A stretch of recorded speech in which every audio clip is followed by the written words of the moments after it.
जय भीम, जिंदाबाद, जय सावित्री।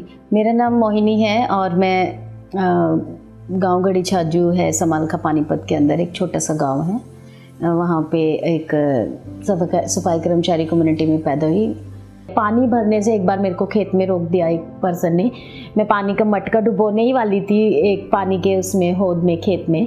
भाग के आया एक आदमी, मुझे बोला है इसके अंदर मटका मत डालना, ये हमारे पीने का पानी है। तो मैंने कहा कि ताऊ मैं भी पीने के लिए पानी लेके जा रही हूँ, पीना है, हम लोग उधर गेहूँ काट रहे। ना ना, तुम लोग तो उस जाति से आते हो, मैं देता हूँ डाल के। कास्ट से तो हमेशा ही सुनते थे नाम से, लेकिन फेस टू फेस से उस तरीके से टॉर्चर मैंने वो तब फेस किया। और चीज़ें मुझसे छुपी नहीं थी, मुझे पता था गांव में क्या है, क्योंकि वो लाइफ में अच्छे से जी रही थी। तो उन लड़कियों को घर से बाहर निकालना मेरे लिए बहुत ज़रूरी था कि लड़कियां घर से बाहर निकलें और वो अपने बारे में सोचें। और क्योंकि सबका मेंटलिटी यही था कि लड़कियों को ज़्यादा नहीं पढ़ाना है, घर से बाहर निकलेंगी तो बिगड़ जाएंगी, गलत ट्रैक पे जाएंगी। और लड़के पढ़ सकते हैं बट लड़कियां नहीं पढ़ सकती। शिक्षा की तरफ ज़्यादा जोर दिया, अपने राइट्स की तरफ ज़्यादा ध्यान दिया, और उसके साथ साथ इन्होंने संघर्ष भी किया है लोगों से। क्योंकि लोग तो आज भी, कोई भी है, अपर सेक्शन के लोग वीकर सेक्शन को तो दबा के रखना चाहेंगे। मोहिनी दीदी के साथ जब से हम मिले हैं तो कुछ अलग ही सीखने को मिला है। जैसे कि गांव वाले मतलब लेडीज़ों को बाहर नहीं जाने देते थे, मतलब शहर में काम करने के लिए नहीं जाने देते थे। तो अब जैसे दीदी से बातचीत करी और दीदी के साथ मीटिंग अटेंड करी, तो तब से गांव में बदलाव आया है गांव के लोगों में। तो अब लेडीज़ें बाहर जाती हैं, काम करती हैं वहाँ पे। मैंने ना बिल्कुल मतलब अपनी पढ़ाई बिल्कुल ही छोड़ दी थी।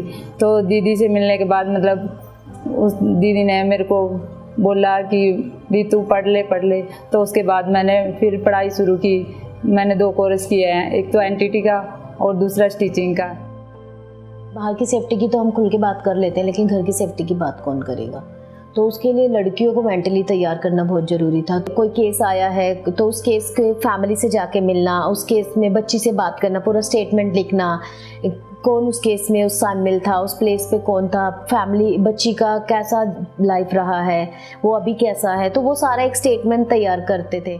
जब से मोहिनी के साथ हम बाहर निकले हैं, उन्होंने हमको ही बाहर निकाला। क्योंकि हम मोहिनी के आने से पहले क्या था, अपने हक अधिकार के बारे में कुछ नहीं पता था, कानून क्या होता है क्या कुछ नहीं पता था। लेकिन मोहिनी के आने से, मोहिनी के साथ मीटिंग अटेंड की, कानून के बारे में पता लगा, महिला अधिकार के बारे में पता लगा, क्या क्या है ये सब इनके बारे से पता लगा इनसे। अवार्ड एक मोहिनी को नहीं मिल रहा है, ये मेरे उस संघर्ष को जिन लोगों ने सपोर्ट किया, जिन लोगों ने समझा इस काम को, जो मेरी महिलाएं, जो आने वाली जो मेरी पीढ़ी खड़ी हो रही है। और ऐसे इस काम के जरिए मैं अगर एक ऐसे प्लेटफॉर्म पर खड़ी होती हूँ जहाँ महिलाएं हैं, महिलाएं लीडरशिप में, महिलाएं ही सब कुछ हैं, वो वहाँ से मुझे ये सम्मान मिल रहा है, तो वो मेरी पूरी कम्युनिटी की महिलाओं को बहुत प्रभावित करेगा।